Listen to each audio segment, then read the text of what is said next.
Amado Dios Padre, que por medio de nuestro Señor Jesucristo el día de Pentecostés derramaste con infinito amor la gracia de tu Santo Espíritu, que es fuente brotante de vida eterna.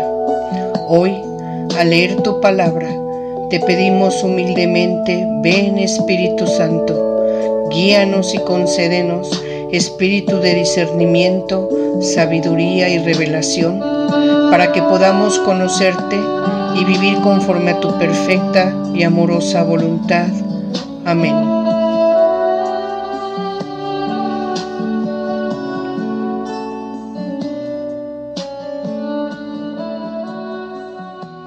Con un afectuoso saludo para todos los fieles de nuestras parroquias en la Ciudad de México, San Antonio de Padua y Nuestra Señora del Carmen y San José.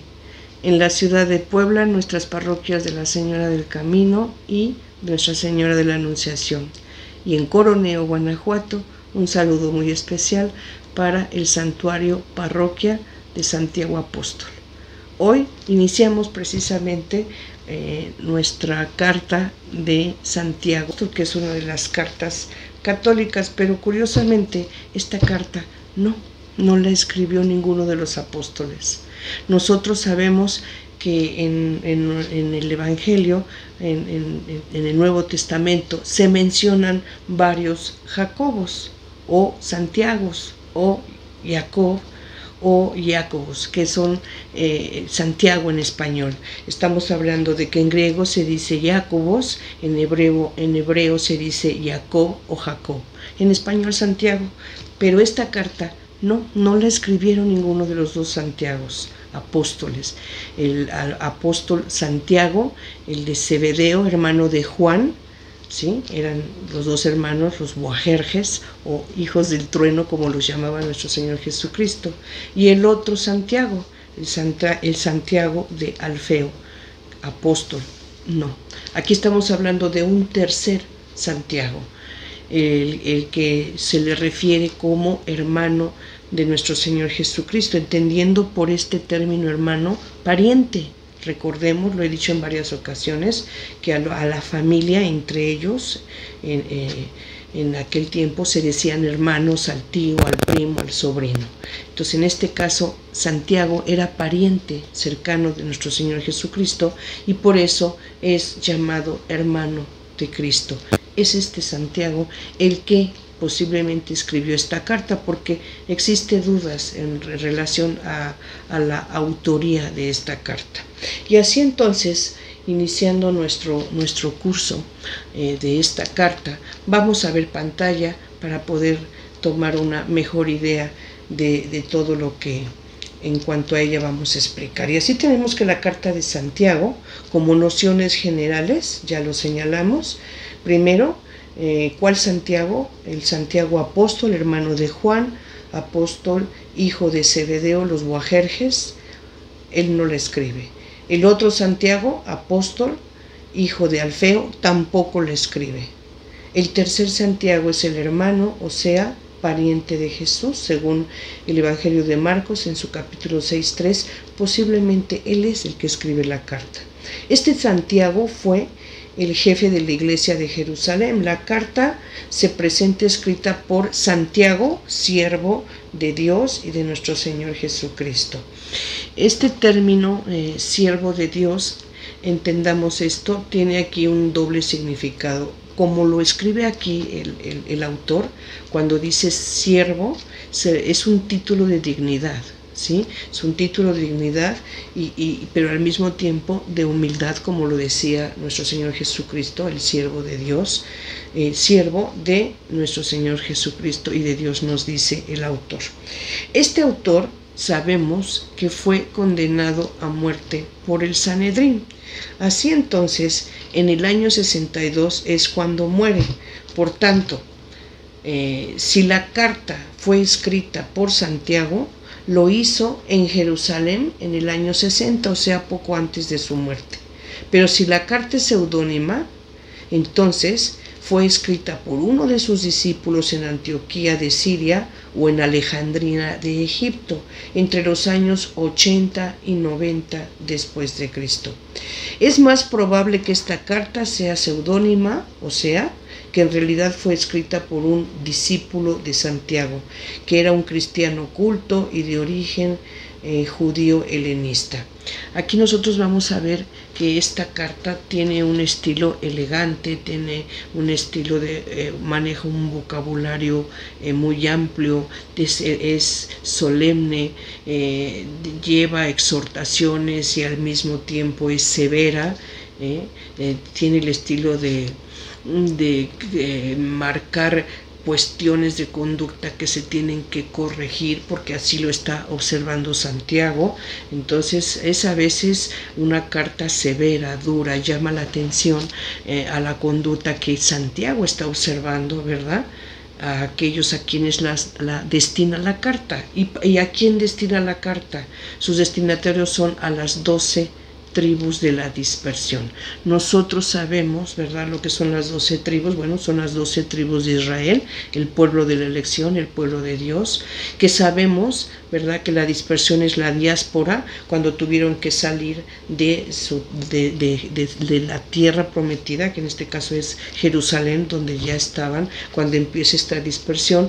Y a lo largo de la historia hemos visto que el pueblo judío ha tenido que sufrir esta salida, ¿verdad?, necesaria, urgente de Jerusalén, por la persecución que han sufrido. Desde antes de nuestro Señor Jesucristo como después hemos visto este fenómeno de la dispersión del pueblo de la elección. Así entonces, en este caso, el autor de la carta, el que se dice Santiago, el siervo de Dios y de nuestro Señor Jesucristo, dirige su carta a las 12 tribus de la dispersión, entendiendo también, ¿verdad?, que cuando hablamos de la dispersión, es por diferentes motivos. En este caso era por la persecución a los cristianos muy específicamente, pero también porque había una hambruna. Había problemas para poder sustentarse con alimento. Entonces tienen la necesidad de salir de Ciudad Santa. Así entonces, aquí podemos ahora pasar al tema de la canonicidad de la carta, ¿sí? El canon, por qué es que fue tan cuestionada esta carta en un inicio para ser aceptada dentro del canon de la fe cristiana. Se cuestionaba mucho si había sido la carta escrita efectivamente por este Santiago, el jefe de la iglesia de Jerusalén, o por alguien diferente a él, en este caso un discípulo, con qué calidad lo hacía, y fue muy cuestionada. De hecho, cuando entra al canon, ¿verdad?, es aceptada dentro del canon según la iglesia cristiana católica, es en el año de 1546, en el Concilio de Trento. En este concilio se entrega un catálogo en el que se determina, se establece cuáles son los libros santos, y entre ellos, en definitiva, se incluye, ¿verdad?, la carta de Santiago. Y es así como ya podemos hablar de que esta carta pues es una carta obviamente canónica. Ahora bien, como ya señalé, el contenido es de temas variados. Está escrito en un griego elegante, con exquisito vocabulario y un estilo cuidado, de corte moralizante y crítica muy severa. La finalidad es exhortar a los fieles a que esperen la venida del Señor con alegría, con fe, con buenas obras, ayudando a los pobres. Hoy en día esta carta ha cobrado gran actualidad e importancia, ¿sí? Nosotros sabemos, nuestro querido Papa Francisco, cuando se hace saber ya al fin, después de varias reuniones del cónclave, que él es el nuestro nuevo Papa, ¿verdad? Por ahí hubo una persona que le dice: no te olvides de los pobres. Esto lo escuchó nuestro querido Papa y eligió por nombre, ¿verdad?, llamarse Francisco. Esto como un compromiso, como un acto de amor para los pobres, sabiendo que iban a ser cobijados, que iban a ser atendidos de manera muy especial por nuestro querido Papa. Así entonces, esta carta en la que va a tratar de manera muy especial la cuestión de los pobres, el sufrimiento del pobre, cómo es tratado el pobre, y cómo aquellos que no sufren pobreza sino más bien riqueza llegan a discriminarlos. Toda esta cuestión pues cobra mucha actualidad hoy en día. Ahora bien, pasando ya a la lectura de nuestra carta, recordando nuevamente, vamos a ver el material didáctico que tenemos aquí preparado. Sabemos, va a ser la costumbre, el texto en rojo es la cita bíblica textual, y lo que está al lado derecho de su pantalla, lo que está en letra que no es color rojo, pueden ser varios colores o ilustraciones, bueno, es lo que ilustra o explica la lectura bíblica. Y así vamos a iniciar nuestra lectura, y dice: Epístola de Santiago, capítulo 1, versículos 1 al 4, y es el saludo. Santiago, siervo de Dios y del Señor Jesucristo, saluda a las 12 tribus de la dispersión. Y después dice: provecho de las tribulaciones. Versículo 2: considerar como un gozo, hermanos míos, cuando estéis rodeados de toda clase de pruebas, sabiendo que la calidad probada de vuestra fe produce paciencia. Bueno, aquí, como ya habíamos explicado, el término siervo pues es un título de dignidad, como es presentado aquí en la carta. Se refiere a las 12 tribus de la diáspora con la esperanza en la restauración. Por tanto, tiene esto un sentido escatológico, ¿verdad? Ser cristiano es vivir con gozo. No puede haber cristianos tristes. Aquel cristiano que viva triste, decía por ahí una persona a la que yo aprecio mucho, que me ha dado mucha luz en el estudio de nuestra Biblia, decía que un cristiano triste es un triste cristiano, porque lo único que está demostrando es la falta de fe, la falta de certeza, esa cimentación segura, confiada, amorosa, en la que debe de vivir un cristiano. Entonces, para esto necesitamos a veces saber llevar a cabo, practicar una virtud difícil de poderla llevar a cabo, y es la paciencia, ¿sí? Aquí la carta de Santiago nos habla de la importancia que es vivir en la virtud de la paciencia. ¿Y qué es la paciencia? Veamos lámina. Dice: la gente piensa que la paciencia es la capacidad de esperar, pero no es así. La paciencia es cómo nos comportamos mientras esperamos. Y entonces aquí vemos que la paciencia muchas veces nos hace caer en errores de falta de fe. ¿Sí? La incertidumbre mata, siempre lo he dicho. Todos nosotros en alguna vez, por alguna situación que se nos llegue a presentar, llegamos a colocarnos en un momento de tribulación. Llámese preocupación, llámese enfermedad, llámese miedo, susto, angustia. Conclusión, ¿verdad? No sabemos qué va a pasar.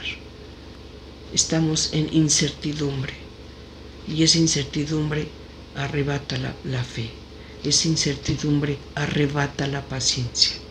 Entonces, aquí lo importante, como dice la lámina que proyectamos, no es saber esperar el resultado, la ayuda, el consuelo, la guía, la protección de Dios. Es saber cómo la esperamos, con fe, con confianza, sin caer en conductas o en actos que desmeriten la fe, que desmeriten la confianza en Dios. Muchas veces una persona por falta de paciencia, arrebatado por la incertidumbre, caemos en errores gravísimos o en faltas gravísimas que no son íntegras ante Dios. Entonces la paciencia es una virtud que debemos saber practicar, que debemos de cultivar y desarrollar. Después vemos en el capítulo 1, versículo 1 al 11. Dice: si alguno de vosotros carece de sabiduría, que la pida a Dios, que da a todos generosamente y sin echarlo en cara, y se la dará, pero que la pida con fe, sin vacilar, porque el que vacila es semejante al oleaje del mar agitado por el viento y zarandeado de una a otra parte. Que no piense recibir cosa alguna del Señor un hombre como este, un hombre irresoluto, inconstante en todos sus caminos. Y después nos habla del destino del rico, que el hermano de condición humilde se gloríe en su exaltación y el rico en su humillación, porque pasará como flor de hierba, sale el sol con fuerza y seca la hierba, y su flor cae y se pierde su hermosura apariencia. Así también el rico se marchitará en sus proyectos. Miren, ¿qué es la sabiduría? No es fácil tenerla. En primer lugar, nadie nace con sabiduría, y es ahí que conocerla, aprenderla y practicarla. Sabiduría es saber vivir. Sabiduría es ponerle sabor a la vida, pero buen sabor, ¿sí? Como la sal, como nos dice el Evangelio. Una sal que ya no sala, ya no sirve, ya no da sabor, ¿sí? Así es. La sabiduría es saber vivir, ponerle buen sabor a la vida. ¿Y cómo? Obviamente con una conducta íntegra ante Dios. Así entonces nosotros tendríamos que hablar aquí un poquito de lo que son los libros sapienciales. Nosotros sabemos que en el Antiguo Testamento tenemos que son 5 los libros sapienciales, y tenemos que es el libro de Job, el libro de Proverbios, como lo estamos viendo en lámina, el libro de Eclesiastés, el libro de Eclesiástico y el libro de Sabiduría. Esta carta de Santiago en especial está muy apoyada en el libro de Proverbios y en el libro de Eclesiástico. Lo vamos a ver más adelante. La riqueza y la pobreza son temas centrales que corren a lo largo de toda la carta.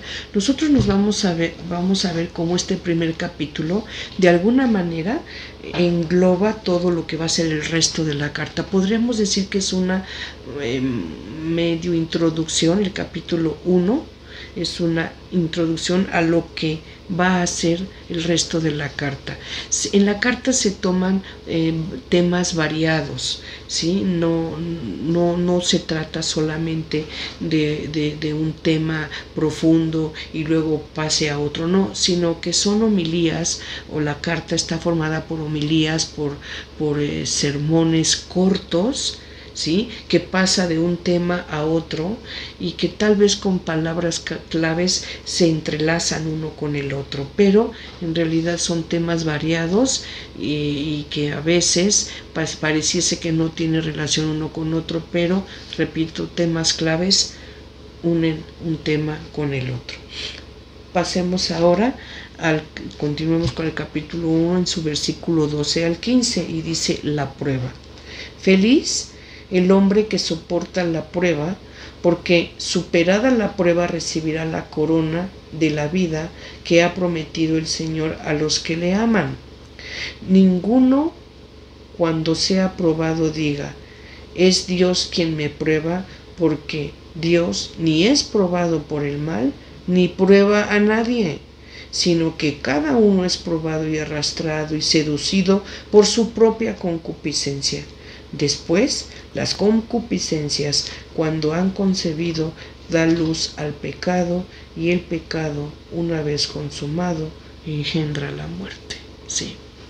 Así entonces, los versículos que acabamos de leer tienen una relación muy importante con lo que serían las bienaventuranzas que encontramos nosotros en el Sermón de la Montaña, en el Evangelio de Mateo, en su capítulo 5, versículos 3 al 11. ¿Cuáles son estas bienaventuranzas? Bueno, nosotros sabemos que una bienaventuranza, ¿sí?, es motivo de alegría, de gozo, pero para poder disfrutar de esa alegría o de gozo hay una condición. Esas son las bienaventuranzas. Las bienaventuranzas ofrecen gozo, satisfacción, felicidad, pero condicionada a una conducta determinada, como lo vamos a ver a continuación.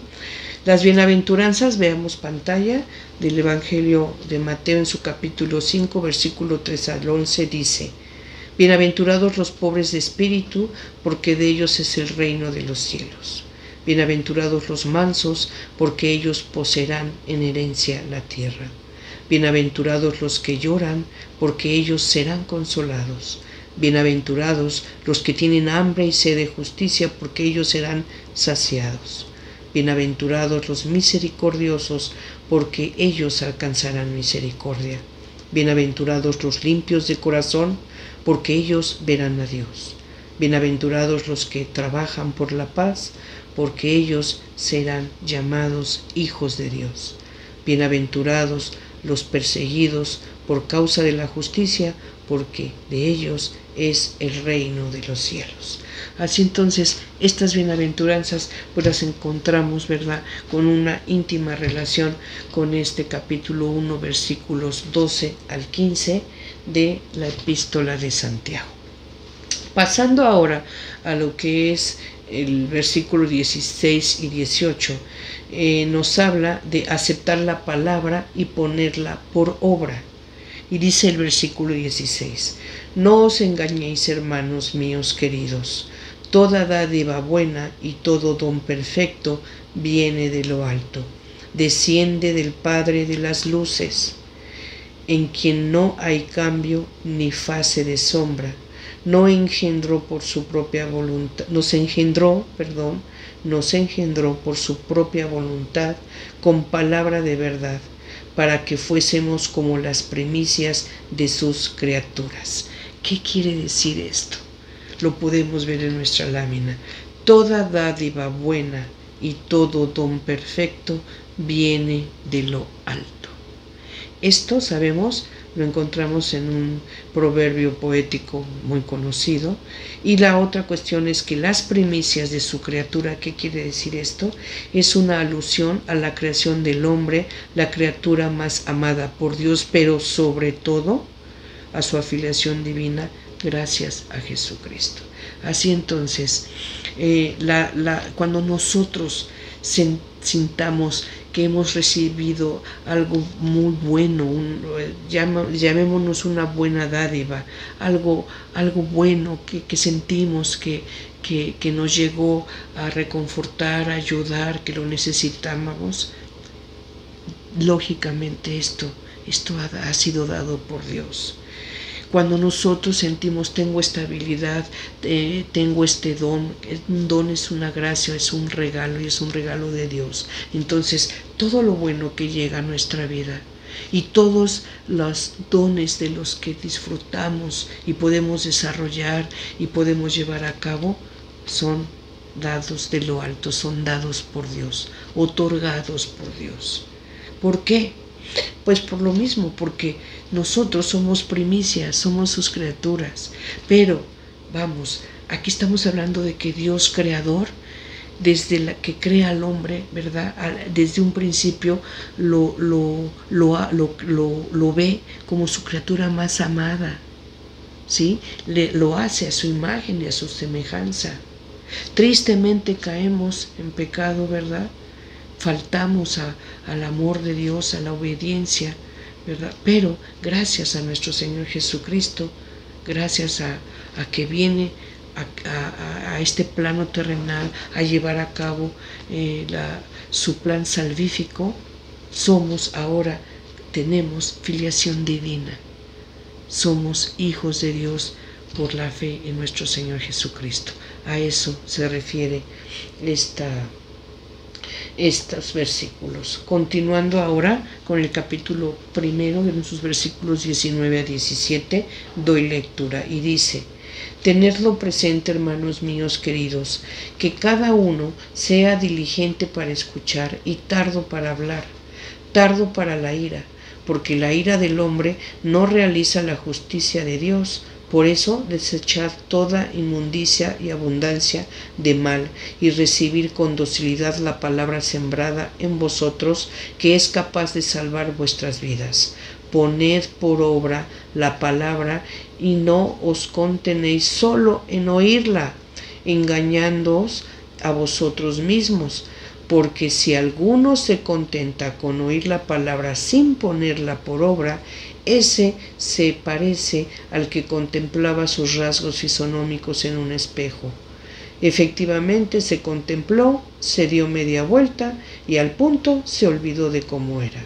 En cambio, el que considera atentamente la ley perfecta de la libertad y se mantiene firme, no como oyente olvidadizo, sino como cumplidor de ella, ese, practicándola, será feliz. Si alguno se cree religioso, pero no pone freno a su lengua, sino que engaña a su propio corazón, su religión es vana. La religión pura e intachable ante Dios Padre es esta: visitar huérfanos y viudas, y en su tribulación conservarse incontaminado del mundo. Aquí tenemos, lo podemos ver en la lámina, ¿qué es la violencia verbal? ¿Sí? Insultos, gritos, palabras hirientes, palabras ofensivas, descalificaciones, humillaciones, amenazas o piropos que causan molestias. Todo eso es una forma de violencia verbal. Todo eso es lo que no debemos practicar, no debemos incurrir en esto. Nosotros sabemos que muchas personas ven la voluntad de Dios, quieren actuar quieren vivir conforme a la voluntad de Dios porque la conocen, pero ¿saben qué? Solamente son oidores. La oyen, la conocen, pero no la llevan a práctica. No son hacedores de la palabra. ¿Qué quiere decir? Que lo que saben lo lleven a la práctica. Solamente son oidores de la palabra, pero no hacedores. Entonces, aquí lo que tenemos que tomar muy en cuenta, ¿verdad?, es esto. ¿De qué nos sirve que nosotros mismos nos reconocemos con fe, conocemos la voluntad de Dios, pero no la llevamos a cabo? Entonces, quisiera darle lectura al libro de Eclesiástico en su capítulo 5, versículos 9 al 15, y dice: dominio de la lengua, que es: no avientes el grano con cualquier viento, ni camines por cualquier sendero. Así lo hace el pecador que habla con doblez. Mantente firme en tus convicciones, o sea, en tu palabra. Sé pronto para escuchar y tardo en responder. Si sabes algo, responde a tu prójimo, si no, mano a la boca. Hablar puede traer gloria y deshonra, porque la lengua es la ruina del hombre. Que no te llamen murmurador. Continuamos. Estamos en el capítulo 2, versículos 1 al 13, quiero comentarlos. De alguna manera, el capítulo 1, ya dije, es una introducción a todo el resto de la carta, y el capítulo 2 es el corazón de la carta de Santiago. Y así vemos en el versículo 1 al 13 de este segundo capítulo, que trata el respeto debido a los pobres, y dice: hermanos míos, no mezcléis con la acepción de personas la fe que tenéis en nuestro Señor Jesucristo glorificado. Supongamos que entra en vuestra asamblea un hombre con un anillo de oro y un vestido espléndido, y entra también un pobre con un vestido andrajoso, y que dirigís vuestra mirada al que lleva el vestido espléndido y le dices: tú siéntate aquí en un buen sitio, y en cambio al pobre le dices: tú quédate ahí de pie, o siéntate a mis pies. ¿No sería esto hacer distinciones entre vosotros y ser jueces con criterios malos? Escuchad, hermanos míos queridos, ¿acaso no ha escogido Dios a los pobres según el mundo como ricos en la fe y herederos del reino que prometió a los que le aman? En cambio, vosotros habéis menospreciado al pobre. ¿No son acaso los ricos los que os oprimen y os arrastran a las tribulaciones? ¿No son ellos los que blasfeman el hermoso nombre que ha sido invocado sobre vosotros? Ciertamente, si cumplís plenamente la ley regia, según la Escritura, amar a tu prójimo como a ti mismo, obras bien. Pero si tenéis acepción de personas, cometéis pecado y quedáis condenados por la ley con transgresiones, porque quien observa toda la ley, pero falta a un solo precepto, será reo de todos. Pues el que dijo no adulteres, dijo también no mates. Si no adulteres, pero matas, eres transgresor de la ley. Hablad y obrad tal como corresponde a los que han de ser juzgados por la ley de la libertad, porque tendrá un juicio sin misericordia el que no tuvo misericordia. La misericordia se siente superior al juicio. ¿Cuál es la ley de la libertad aquí? El Evangelio. El Evangelio es la ley de la libertad. Entonces, aquí esto nos hace reflexionar mucho, y les repito, esta carta alguna vez tuve la gran oportunidad de que me la explicara una persona a la que yo aprecio mucho, la quiero mucho, y me decía, a manera de ejemplo, me dice, en alguna ocasión, y cuando me platica este ejemplo, inmediatamente me remontó a otro ejemplo muy parecido, en el que tristemente yo había sido la persona que había incurrido en esta conducta no correcta según nuestra epístola de Santiago. Platico primero cómo me lo explica esta persona. Me dice, me llamó mucho la atención cómo, dice, estaba yo en misa, o sea, en la parroquia, en donde se supone que vamos a recibir la palabra de Dios, a escucharla, a meditar, a reflexionar sobre ella y a participar de la Eucaristía, que es el momento sublime y máximo de nuestra liturgia, ¿no? En la misa. Entonces, dice, estábamos en la parroquia y pues sí, había algunos lugares desocupados. De repente entra una persona con ropa andrajosa. Me dice, era claro que este hombre vivía bajo de un puente, o sea, muy pobre, en la miseria total. Entró y empezó a buscar un lugar donde sentarse, y por ahí encontró un lugar, se acerca, e inmediatamente la persona que estaba en la banca se pasó a la banca de delante. Qué triste que cuando vemos una persona en la miseria, en lugar de acercarnos, confortarla, hablarle, nos retiramos, nos alejamos de ella. Qué triste, de verdad. Cuando me platicó esto, inmediatamente me remontó a un momento en mi vida, y lo tengo que confesar con vergüenza. Estaba yo en el parque, ¿verdad? Y mis hijas corrían para arriba y para abajo y le pasaban junto a todo mundo, corriendo, gritando. Por ahí había una persona en el parque, intentando leer el libro, y yo permití que mis pequeñitas corrieran alrededor de él y gritaran. Nunca me detuve, ¿verdad?, pensar que posiblemente le resultaba molesto a esta persona que intentaba en el parque, pues, leer, ¿sí? ¿Qué sucedió? Llega otra persona, así como el de la parroquia, ¿verdad? Se veía que era una persona que no tenía ni dónde vivir, ¿sí? De verdad sus ropas, su imagen era triste. Tal vez yo creo no había ni comido, ¿sí? ¿Y qué pasó?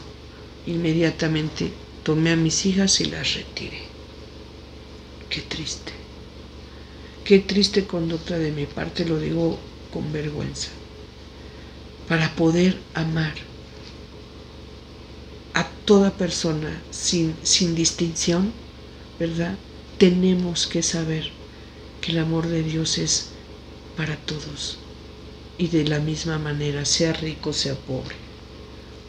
Y nosotros practicar, ¿verdad?, esto mismo, saber que a Dios no le es agradable el que nosotros apartemos a una persona por su condición de pobreza y solamente queramos ver a aquellos que son ricos y atenderles y servirles.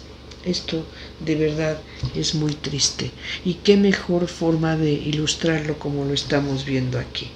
Aquí en esta lámina, ¿verdad?, podemos ver como una persona que goza de economía solvente, comodidad, riqueza, parece, ¿verdad?, que le pinta la raya a los pobres y hasta para allá no somos iguales. O al contrario, el servilismo, el actuar con conveniencia. Si nosotros vemos a una persona que goza de buena condición económica, política, social, vemos la manera de hacernos su amigo y nos conviene, nos puede ayudar, puede resolver esta situación que necesito y bueno, la vemos con buenos ojos, cayendo en ocasiones hasta en el servilismo, repito, y no, esto no debe de ser así. En principio tenemos que tomar en cuenta que lo importante es cumplir con uno de los mandamientos más importantes, el mayor de los mandamientos que nos enseñó nuestro Señor Jesucristo. ¿Y cuál fue? Ama a tu prójimo como a ti mismo. Vamos a ver lámina, la está proyectando para que leamos Gálatas en su capítulo 3, versículo 27 al 28, que nos dice: los que os habéis bautizado en Cristo, os habéis revestido de Cristo. Ya no hay judío, ni griego, ni esclavo, ni libre, ni hombre, ni mujer, ya que todos vosotros sois uno en Cristo Jesús. ¿Y por qué vemos esto en Gálatas? Bueno, pues porque al momento en que se escribe Gálatas, ¿verdad?, pues obviamente la cuestión que estábamos viviendo de la conversión al cristianismo distinguía entonces lo que era un judío convertido de lo que era un pagano convertido. Y entonces se hablaba de cristianos de primera y de segunda, por decir, ¿no? Y el hombre y la mujer no eran iguales. Y el esclavo y el libre pues no eran iguales. O el esclavo liberto, aquel que había sido esclavo y había logrado la libertad, no eran iguales. Bueno, pues no eran iguales, pero si tomaban la fe en Cristo, ¿sí?, si se hacían del camino o de los santos, como se les llamaba en aquella ocasión, en aquella época, ya he dicho que no les llamaban cristianos, les llamaban los santos o los del camino.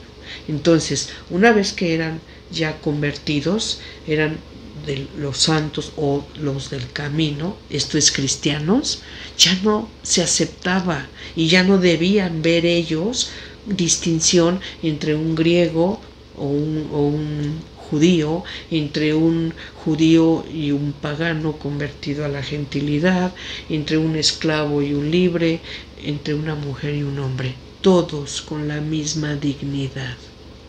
Todos, ¿verdad?, con el mismo valor, a todos tratarlos igual, todos unidos en Cristo, ¿sí?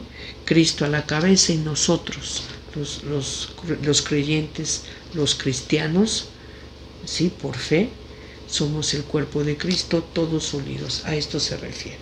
Bien, continuando ahora con nuestros versículo 14 al 26 del capítulo 2. Este es todo un tema, la fe y las obras. Vamos a ver, demos lectura. Voy a detenerme y voy a leer muy despacio aquellos citas o versículos en los que yo quisiera pudiéramos ir reflexionando al momento de darle lectura. Sí, está subrayado, está resaltado este texto, lo leo despacio y yo invito a que vayamos tratando de ir haciendo reflexión sobre esto. Y dice, capítulo 2, versículo 14 al 26, la fe y las obras. ¿De qué sirve, hermanos míos, que alguien diga, tengo fe, si no tiene obras? ¿Acaso podrá salvarte la fe? Si un hermano o una hermana están desnudos y carecen del sustento diario, y alguno de vosotros le dice, id en paz, calentaos y hartaos, pero no les dais lo necesario para el cuerpo, ¿de qué sirve? Así también, la fe, si no tiene obras, está realmente muerta. Y al contrario, alguno podrá decir, tú tienes fe, pues yo tengo obras. Muéstrame tu fe sin obras, y yo te mostraré por las obras mi fe. ¿Tú crees que hay un Dios? Haces bien. También los demonios creen y tiemblan. ¿Quieres saber tú, insensato, que la fe sin obras es estéril? Abraham, nuestro padre, ¿no alcanzó la justificación por las obras cuando ofreció a su hijo Isaac sobre el altar? ¿Ves cómo la fe cooperaba con sus obras y por las obras la fe alcanzó su perfección? Y alcanzó pleno cumplimiento la escritura que dice, creyó Abraham en Dios y se le consideró como justicia y se le llamó amigo de Dios. Ya veis cómo el hombre es justificado por las obras y no por la fe solamente. Del mismo modo, Rahab la prostituta no quedó justificada por las obras al dar hospedaje a los mensajeros y hacerles marchar por otro camino, porque así como el cuerpo sin espíritu está muerto, así también la fe sin obras está muerta. Bueno, estos versículos que acabamos de leer tienen una profundidad, un contenido y además discutido, les voy a platicar. Precisamente por estos versículos 14 al 26 del capítulo 2 de la Carta de Santiago fue que Lutero reprobaba esta carta, la llegó a llamar una carta de paja, ¿sí? Y la cuestionaba. ¿Por qué? Porque nosotros sabemos que según Romanos nos dice la carta a los Romanos en su capítulo 8 dice, el justo por su fe vivirá. ¿Qué nos quiere decir con esto? Que para salvarse solamente necesitamos tener fe, ¿sí? Pero está hablando del justo. ¿Qué es ser justo? No me refiero a cómo se concibe hoy en día ser una persona justo, no. El término justo en la carta a los Romanos habla de la justificación, o sea, Jesucristo que vino a redimir al mundo, a pagar nuestras culpas, las cargas, con su sangre, con su muerte, nos justificó, nos volvió justos, nos limpió. Entonces fuimos justificados por Cristo, ¿sí? Con su sangre nos justifica y nos redime. Y con su resurrección, ¿sí? Cuando Él resucita, nos da también con Él la vida eterna. Entonces, aquí cuando dice Romanos, el justo por su fe vivirá, ¿qué está diciendo? El que crea en Jesús, ¿verdad? Creyendo en Jesús, está justificado por la fe. y entonces tiene garantizada la vida eterna por la pura fe. Bueno, esto fue muy cuestionado.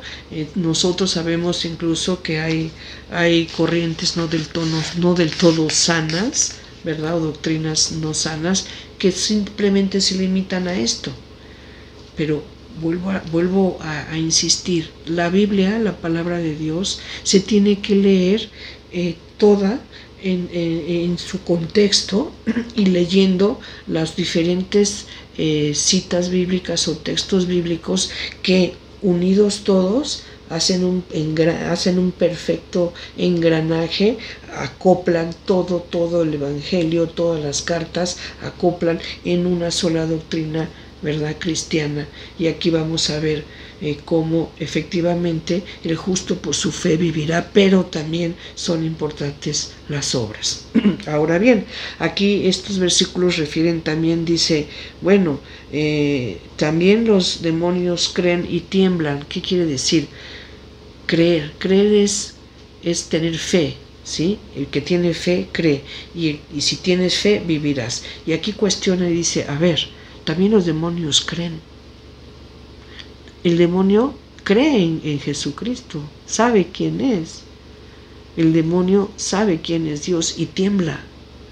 Ejemplo de ello lo vemos nosotros en el primer portento o prodigio, milagro que realiza nuestro Señor Jesucristo, según el Evangelio de Marcos, cuando entra a la sinagoga de Cafarnaúm, ¿verdad?, a llevar la buena nueva, y se encuentra en esa sinagoga un hombre que está poseso, un poseído.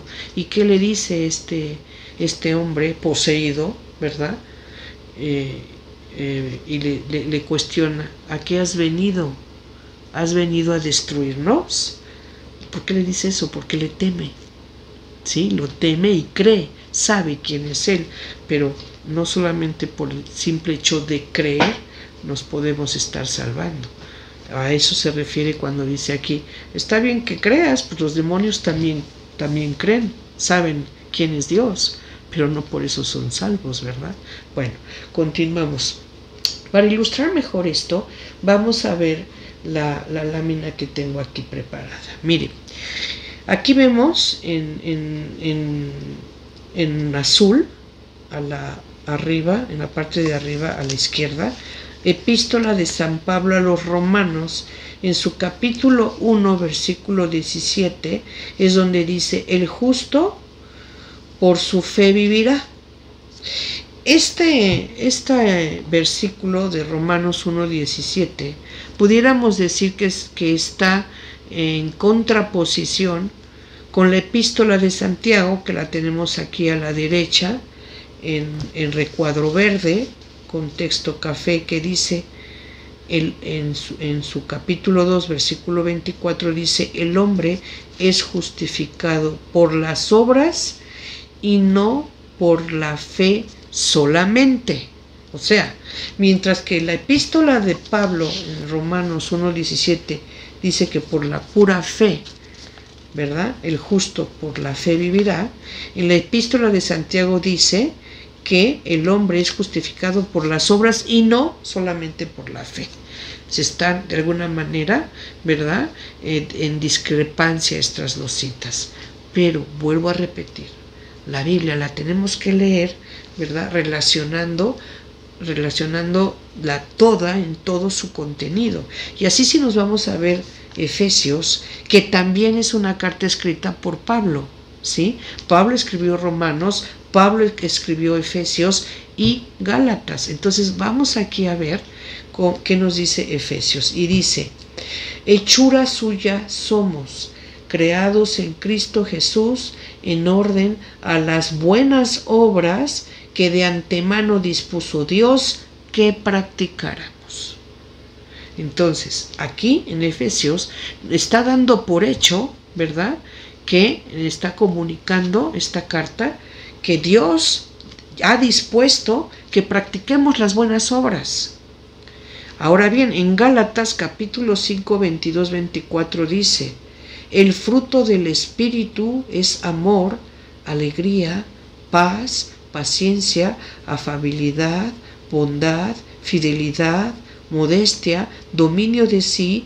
Contra tales cosas no hay ley, pues los que son de Cristo Jesús han crucificado la carne con sus pasiones y sus apetencias. Dicho de otra manera, estas dos citas de Efesios y Gálatas, unida a lo que sería Romanos en su capítulo 1:17, sería la expresión total de lo que nos está diciendo la epístola de Santiago en su capítulo 2:24. El hombre es justificado por las obras y no por la fe solamente.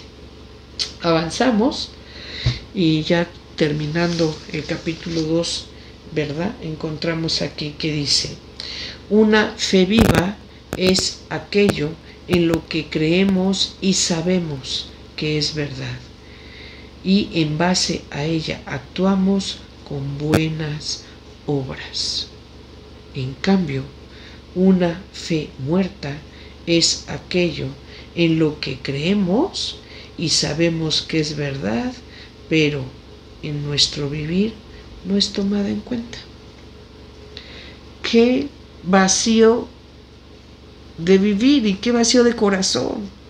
Saber lo que es la voluntad de Dios, saber lo que espera Dios de nosotros, tener fe, estar convencidos de eso, confiar en Dios, y sin embargo en nuestro diario vivir, ver la miseria, ver la necesidad, ver el hambre, ver el sufrimiento de nuestro prójimo y no voltear, y no ayudar, y no tratar de resolver, y no ser solidarios con el sufrimiento de nuestros semejantes. Eso es una fe muerta. En cambio, aquella en la que, conmovidos, ¿verdad?, por el sufrimiento de nuestros semejantes, de nuestro prójimo, acercarnos, dar la ayuda si podemos darla, con gran esfuerzo desde luego, y si no, pues por lo menos una palabra de consuelo, una señal de cariño, de confortarlo, de comprenderlo, de escucharlo. Esto es la carta de Santiago. En sus primeros 2 capítulos, repito, la próxima plática que tengamos, en nuestro siguiente capítulo, veremos el resto de la carta, pero a grandes rasgos, pues bueno, esta es la carta de Santiago, en la que nos habla, repito, de la calidad probada de la fe, que la paciencia, el saber guardar la lengua, ¿verdad? No ser imprudentes al hablar, dominio de la lengua, que es parte de lo que vimos el día de hoy. Saber escuchar, ¿sí? Y saber callar. Saber cuándo debemos hablar, qué es lo que debemos hablar. Yo recuerdo que mi madre, en paz descanse, decía: si no vas a decir nada bueno, mejor no hables. Pedir sabiduría, ¿verdad? Saber escuchar, tener misericordia. Todos estos temas vemos cómo los aborda Santiago en pequeños mensajes que van de un tema al otro, que pareciese no están relacionados, pero en realidad todos están unidos y hablan solamente más que de la forma de vivir de un cristiano, con sabiduría.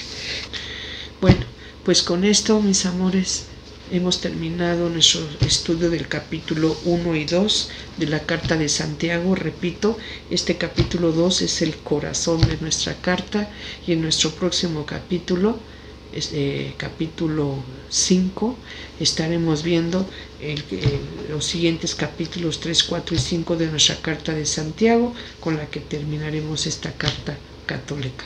Muchas gracias, que la paz de Dios sea con todos ustedes. Gracias.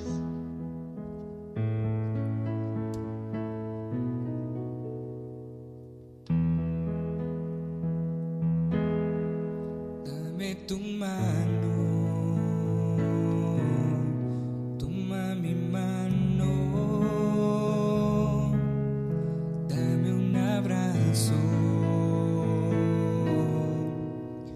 Jesús, dame tu mano, toma mi mano, dame un abrazo, Jesús, guíame, tú tienes la dirección. Tómame, te entrego todo el control y a dónde voy. Y es fácil si tú me llevas de tu mano. Guíame, tú tienes la dirección.